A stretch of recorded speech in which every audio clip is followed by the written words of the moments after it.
En 2007, un journal, le Washington Post, propose à l'un des plus grands violonistes du monde, Joshua Bell, une expérience inédite. Dans un environnement ordinaire, à une heure inappropriée, sommes-nous capables de percevoir la beauté, de nous arrêter pour l'apprécier et reconnaître le talent dans un contexte inattendu, s'interroge le journal.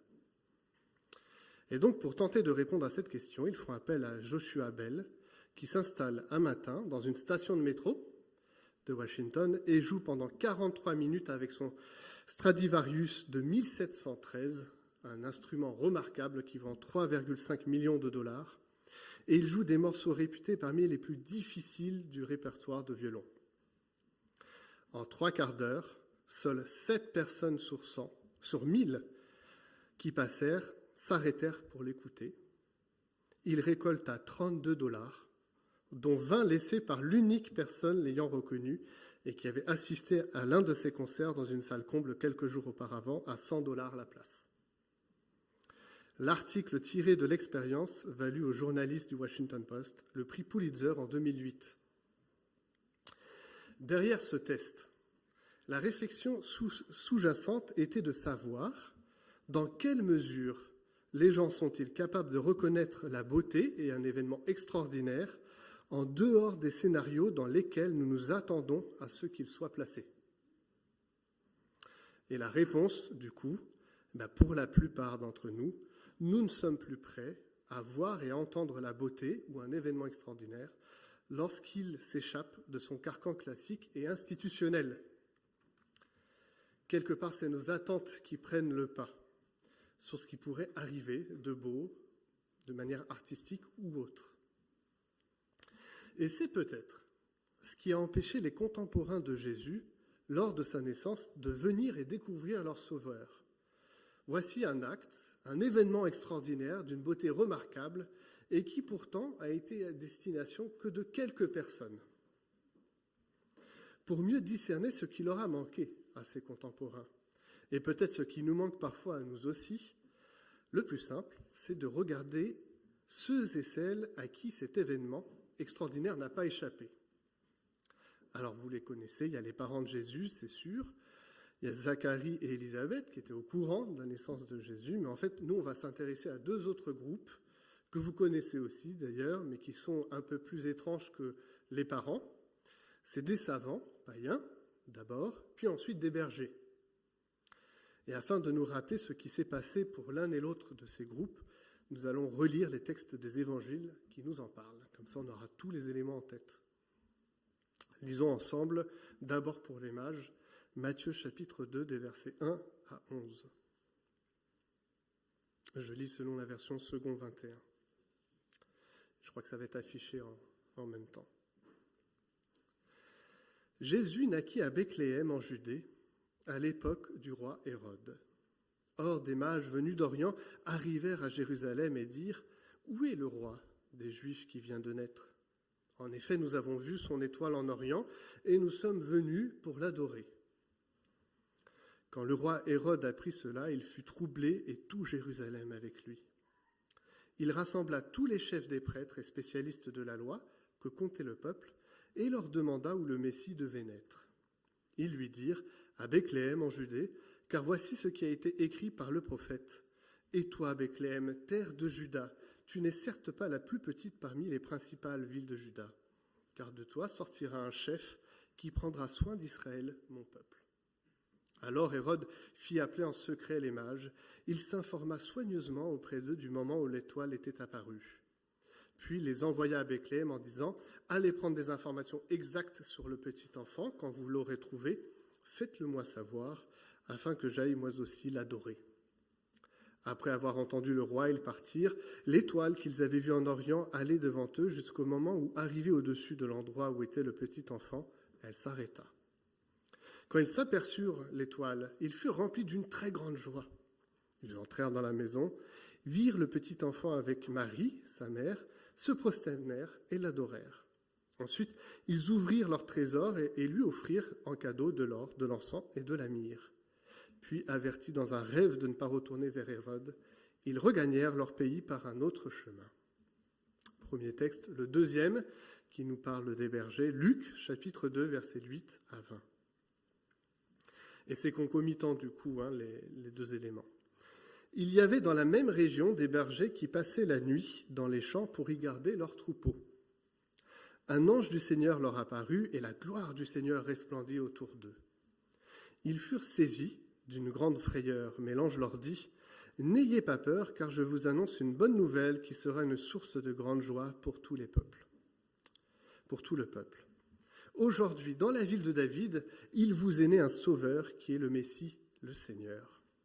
Voici à quel signe vous le reconnaîtrez. Vous trouverez un nouveau-né enveloppé de l'ange et couché dans une mangeoire.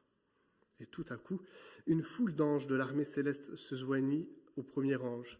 Ils adressaient des louanges à Dieu et disaient « Gloire à Dieu dans les lieux très hauts, paix sur la terre et bienveillance parmi les hommes. » Lorsque les anges les eurent quittés pour retourner au ciel, les bergers se dirent les uns aux autres « Allons jusqu'à Bethléem pour voir ce qui est arrivé, ce que le Seigneur nous a fait connaître. » Ils se dépêchèrent d'y aller, et ils trouvèrent Marie et Joseph, ainsi que le nouveau-né couché dans la mangeoire. Après l'avoir vu, ils racontèrent tout ce qui leur avait été dit au sujet de ce petit enfant.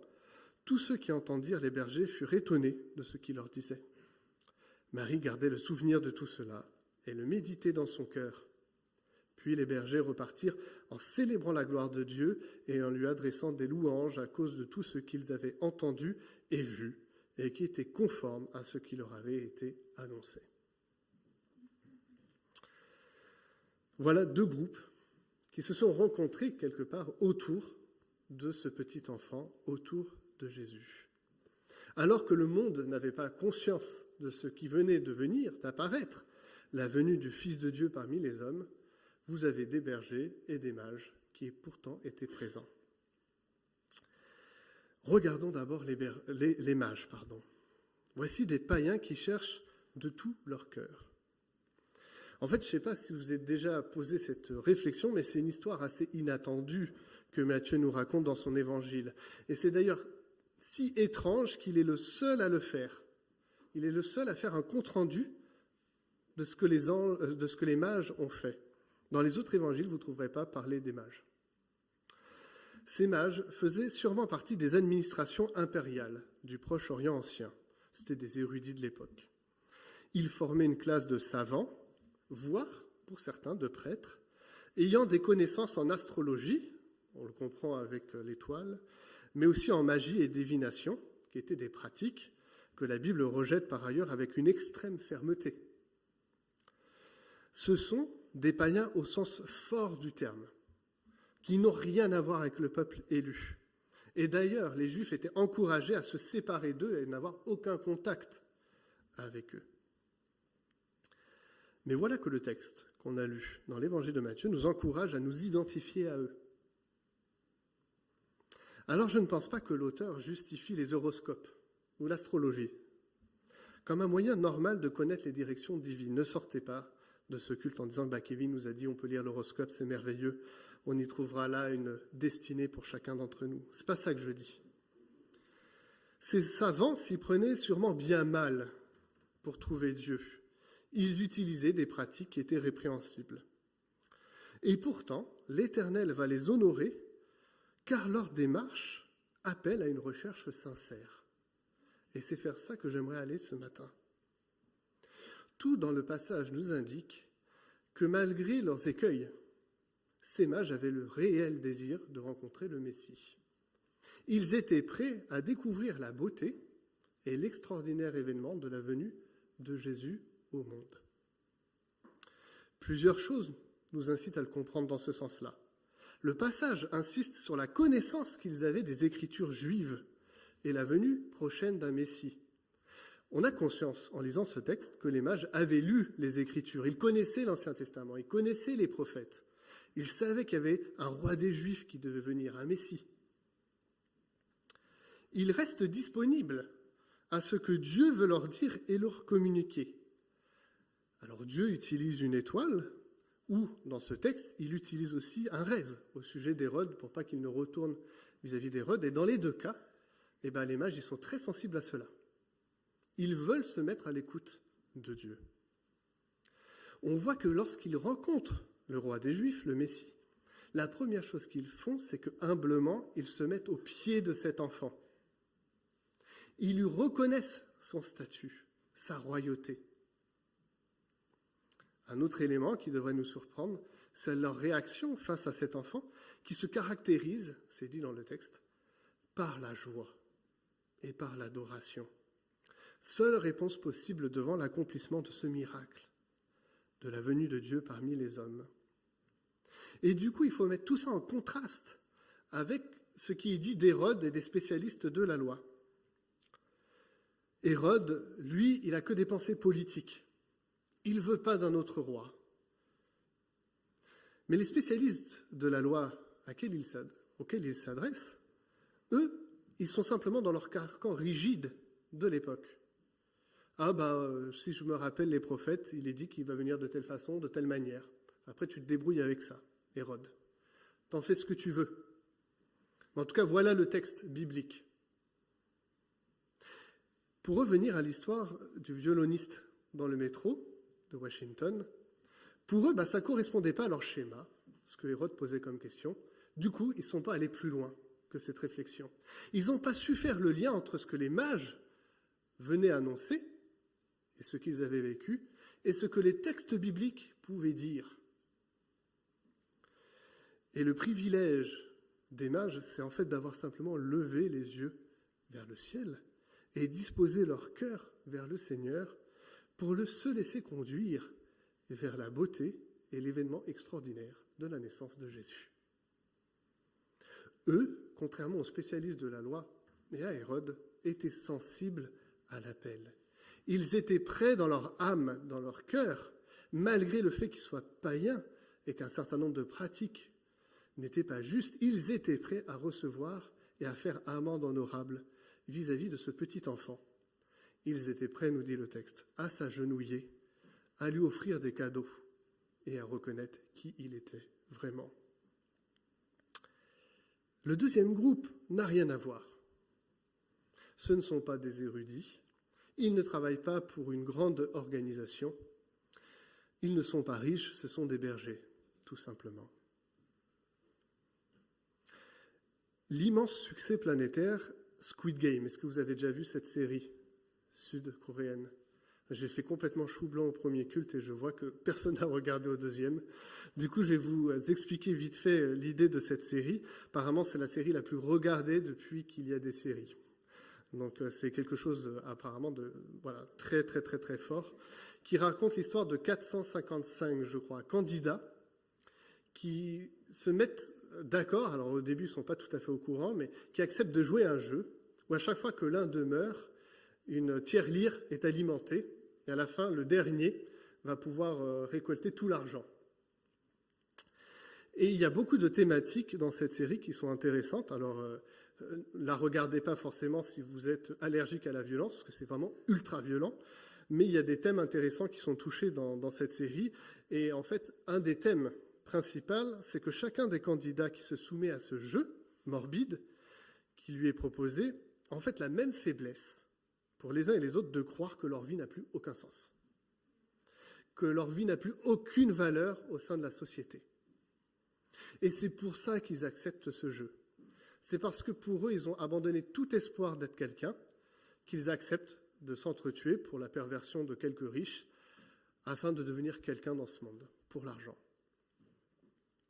Alors c'est une sombre fable de notre société contemporaine qui nous est contée par son réalisateur.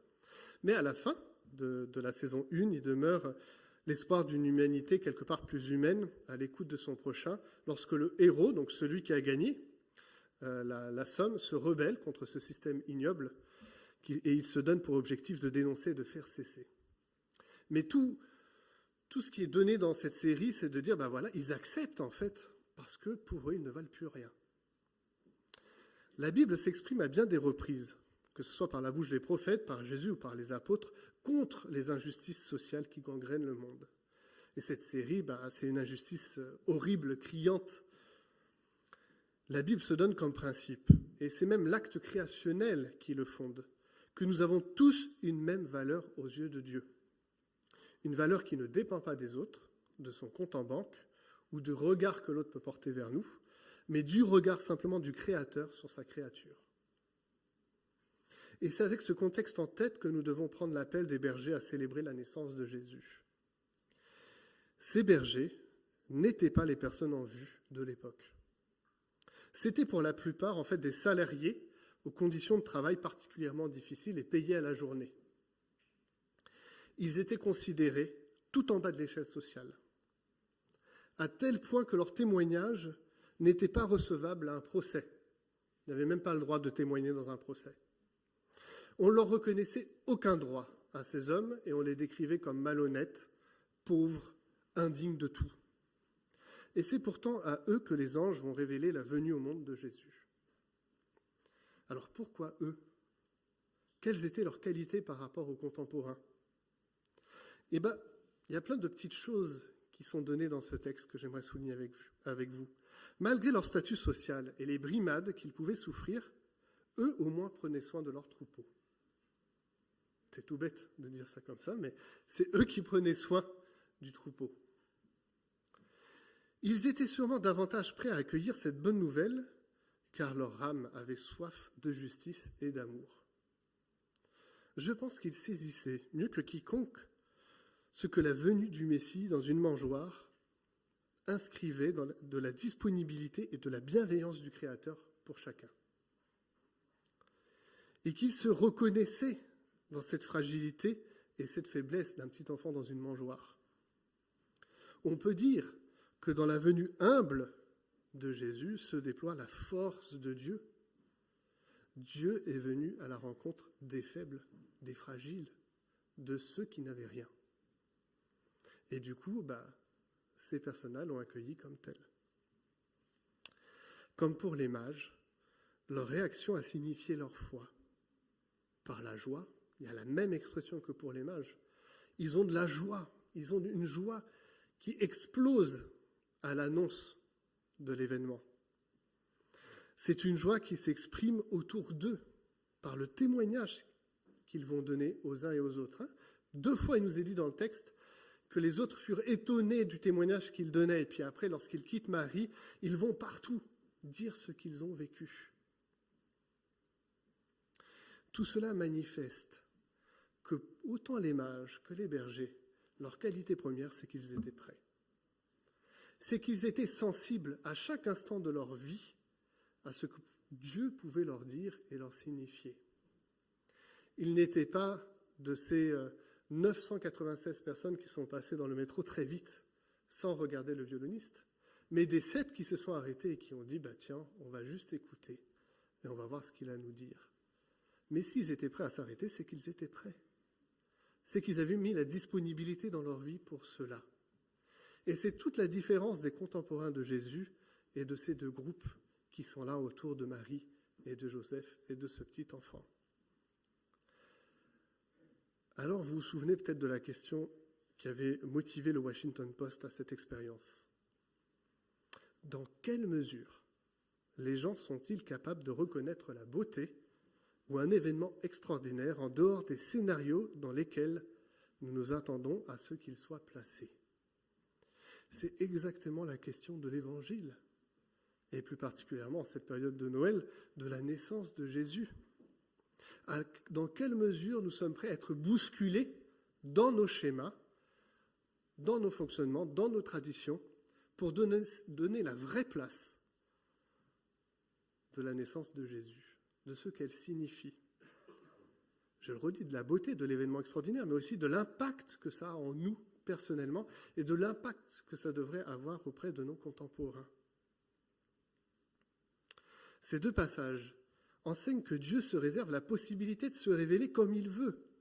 Il l'a fait par une étoile qui brillait, il l'a fait par des rêves, il l'a fait par des anges, ça c'est quand même assez grandiose, il faut imaginer la foule d'anges qui était là, mais il l'a fait aussi de manière beaucoup plus simple à travers le témoignage des mages et à travers les témoignages des bergers. Nos yeux regardent souvent à tout ce qui est grandiose, mais aussi très humblement, simplement, les mages qui sont allés voir Hérode et ses spécialistes de la loi, et puis il y a les bergers qui, à chaque fois qu'ils rencontraient quelqu'un, témoignaient de cela. C'est à nous de nous rendre disponibles pour recevoir et accueillir cette bonne nouvelle. Les exemples des mages et des bergers nous interpellent sur l'essentiel de la foi. À celui et à celle qui se tient prêt et qui recherche, la naissance du Christ porte la joie et l'espérance. C'est une question que nous devons nous poser alors que cette semaine nous invite à reconnaître la naissance de Jésus, l'accomplissement de promesses, à Dieu qui s'est fait homme. Mais c'est aussi peut-être nous reconnaître dans la possibilité, la même que celle des mages et des bergers, de témoigner autour de nous, avec les outils qui sont les nôtres. Alors, j'ai peut-être pas une étoile à disposition, j'ai peut-être pas une foule d'anges qui est là, mais on peut simplement avoir des paroles simples autour de nous.